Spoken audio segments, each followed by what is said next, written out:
Hello folks, welcome back to Land of Picks, our weekly betting show on the Land of 10 Facebook page. My name is Steve Petrella, joined as always by Christopher Smith. And today we got a little different show for you as college football season comes to a sad close. Christopher, how are you today? I'm doing well. I just wish that bowls were starting now, today. I know. We got to wait, 10 days? Yeah, till 10 days. Till the Celebration Bowl. But today we'll kind of wrap up the Big Ten season, take a look at what I did, take a look at what the Big Ten teams did relative to their expectations in Las Vegas and offshore, and then talk a little bit about the bowl games. We will be taking 2 weeks off after this show, and then we'll be back the week of Christmas to talk about the college football playoff, the New Year's Six, and all those good Big Ten bowl games. Yeah, I guess you got to spend the money you made during the season now on your Christmas gifts, and you can go out and make some more money. Yeah, that is very true. All right, so let's take a look at last week, final week of the regular season, what I did. Wisconsin got pretty badly outplayed in that game, still managed to squeak out a push. Memphis lost in overtime, covered by the hook, and Auburn, Georgia, I thought we both had a pretty good read on it. Finished the season strong with a good last 2 weeks, and that's kind of just shows sports betting's a fickle game. 2 weeks could swing your season in a major way. Almost double the initial bankroll, though, up to $18.35. That's good. Yeah, a couple money line plays worked out. We'll be getting a little into that later. Let's take a look at one thing we both looked at yesterday for our respective betting seasons, which is how did we do on a given team. So we joked all year about Illinois and how we banned ourselves from betting Illinois. You held up on that promise. I did not. So if you followed me this year and bet on games that were on TV or games involving good teams, you were probably pretty disappointed.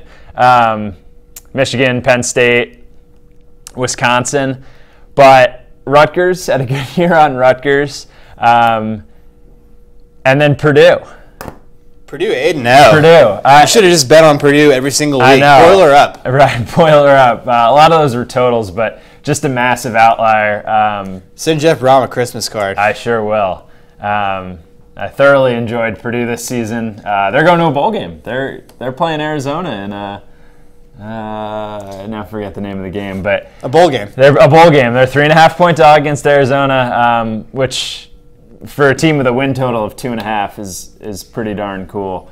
So I think that this is a good time to reflect. It's the Christmas season, time to reflect on who you bet on, what worked, what didn't, and how you can shift your approach going into next season. Because it's going to be August.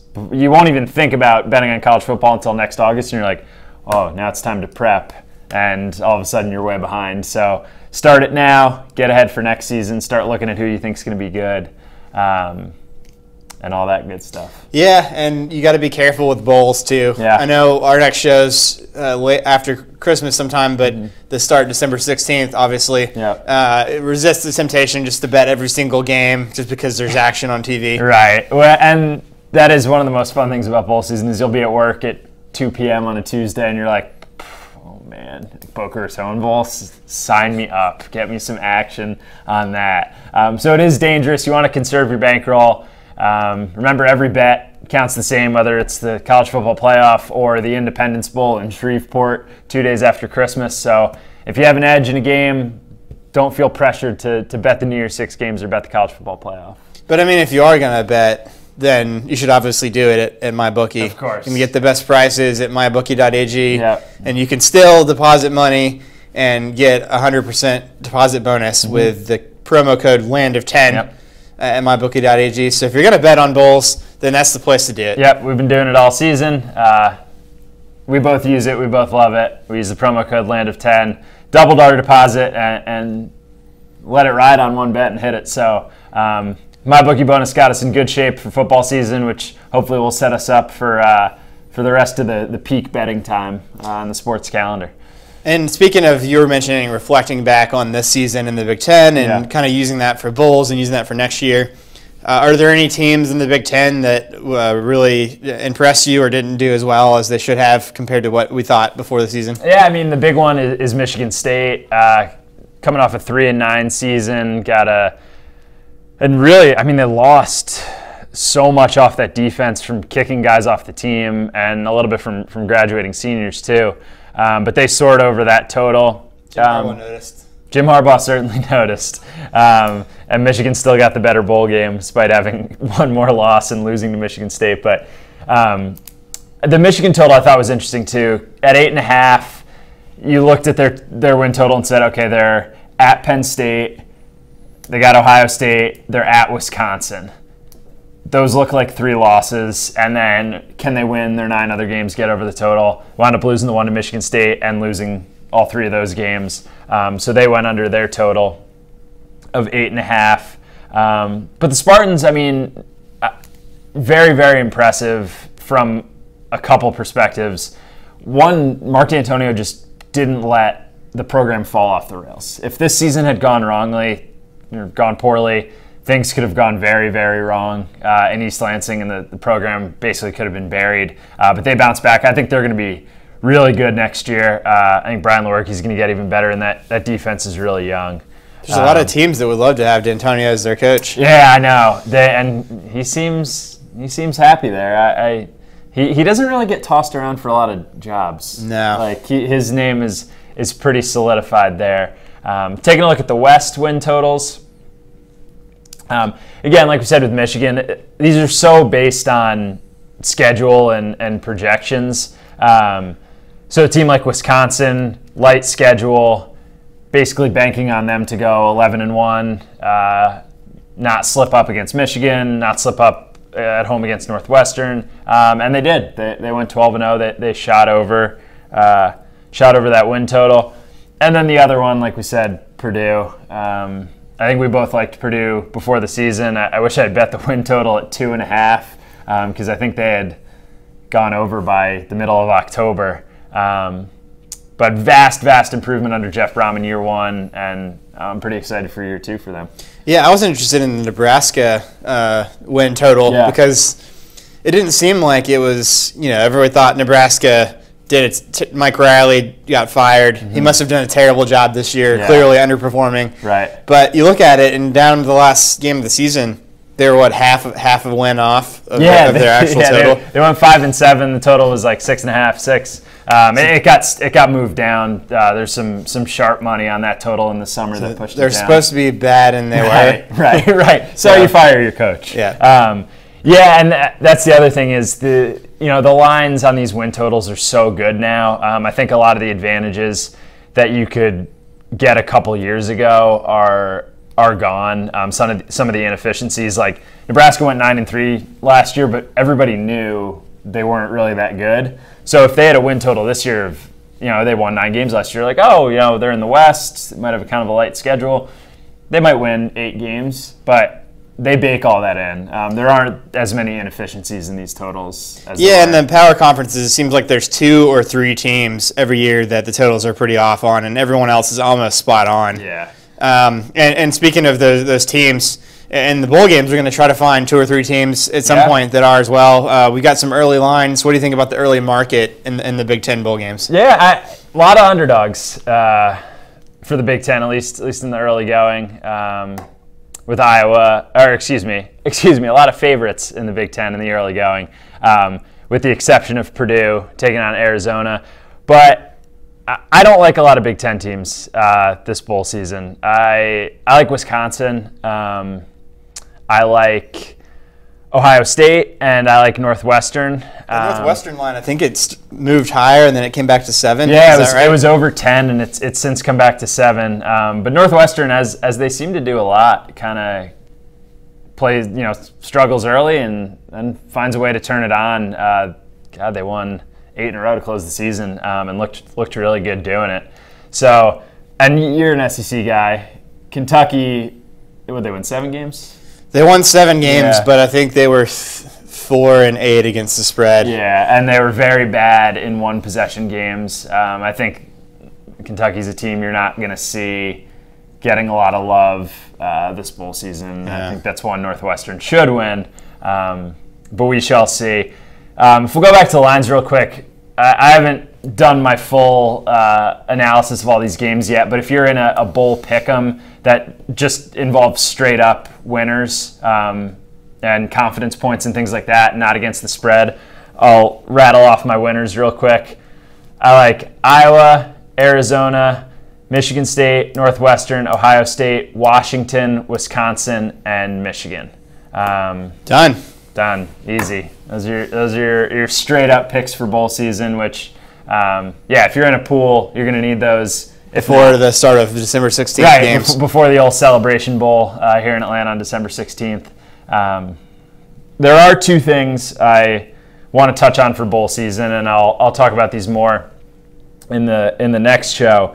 But I'm a big believer in betting money lines for underdogs during bowl season. So I don't have the data, the most recent data, but from 2013 to 2014, if you bet every underdog in a bowl game of 4 points or higher, you would be plus 21 units over those 2 years. It's sort of, we talked about this the other day. Bowl motivation is like a weird thing you can't quantify, yet it gets thrown around in handicapping bowl games a lot, and I understand why, but the problem is you don't know a team's motivation. You can never figure it out. Like, is Florida State motivated going to Shreveport 2 days after Christmas because they have a new coach and they want to prove something and they kind of feel it's us against the world and they squeaked into this bowl game? Or are they not going to care because they're going to Shreveport 2 days after Christmas? And reading like quotes or having people that are around the program say, oh, they're definitely practicing well or not, never correlates to actually how they play. Never. So sometimes teams just don't show up. Like, you don't know if they're spending all their time recruiting versus game planning. Mm-hmm. If in practice they're using their reps on the guys they're going to play a lot next season, or they're trying to win the game. It's very true. It's you never know, and teams treat bowl games very differently. So this bowl motivation argument's a little. It's impossible to tell, but it exists. So what you do basically under this system is underdogs of 4 points or more. Instead of betting the spread, you bet the money line, and you're going to lose more games than you're going to win, but your payouts are going to be greater. Over the past 4 or 5 years, we've had some big underdogs win bowl games. Don't be scared to bet on underdogs to win outright. Right. So my theory, plus 21 units over those 2 years, my theory is if you're going to bet a favorite, bet them to cover. If you're going to bet an underdog, bet them to win the game straight up. Or if you're going to bet the underdog, throw a little, half your bet on the spread, half on the money line. That's something I've done over the last couple of years with a good amount of success. And the other thing is first half unders. So I think this makes a little bit of sense from a mental perspective. You can kind of talk it out. Is teams get off to slow starts in bowl games. Defenses are a little bit ahead of offenses. And a lot of times first halves go under. So last year, what was it? Written down here. 36, 28, and 1 first half unders in bowl season last year. Over the last couple of years, it's been an excellent trend to hit. And just in general, I like betting first half unders because the second half, there's the rush to score points. You go for it on fourth down in your own territory. You forego a punt, whatever it may be. There's a rush to score points when games are close in the first quarter, but you don't have that kind of motivation in the first half. So look at first half unders, look at underdog money lines if you're interested in underdogs this bowl season. Yeah, and hope you guys have followed our picks all season, so you got a nice bankroll for bowl season. We also got, obviously the playoff coming up, NFL playoffs, college basketball, and then there's also the Army-Navy game coming up this weekend. We're just the total has moved like 6 or 7 points. 6 or 7 points in the Army-Navy game because what is it? Totals have gone 29 unders, 8 overs, and 1 push in the last 13 seasons when Army, Navy, and Air Force play. And it seems to move every year, and somehow it still ends up going under. Two teams that know how to defend the option and keep the ball on the ground, so the clock just churns. And if you're an under better, it's a marvelous sight to see. It warms my heart, all those runs for 4 yards punts. And take 40 seconds off the play clock, punts. It's a beautiful thing. So like I said, we'll give you most of our bowl picks on the next show, Christmas week before bowl season heats up. We do have one pick today for the game before our next show, and that's Iowa-Boston College. Total 46, and you would think this game, BC can't score, Iowa can't score, but Boston College's offense has actually really, really turned it on in the last 6 weeks or so. I believe 4 of their last 6 games, they topped 35 points, all ACC games. And Iowa has been exposed at times on defense, so I think 46 is a low enough total where, even though I just told you to bet unders, in this game, I think this total should be around 49-50, so we're going to go over in this one. Yeah, I mean, Iowa scored, 55 against Ohio State, so that's more than 46. They did. They'll do it on easy their bet. Right, easy bet. All right, folks, that about wraps it up for us today. Again, we'll be back in 2 weeks to give you the rest of our bowl picks, hopefully make you some money heading into the new year. Merry Christmas, Happy Hanukkah, Merry Kwanzaa, Happy New Year, and we'll see you in a couple weeks, folks. Thanks.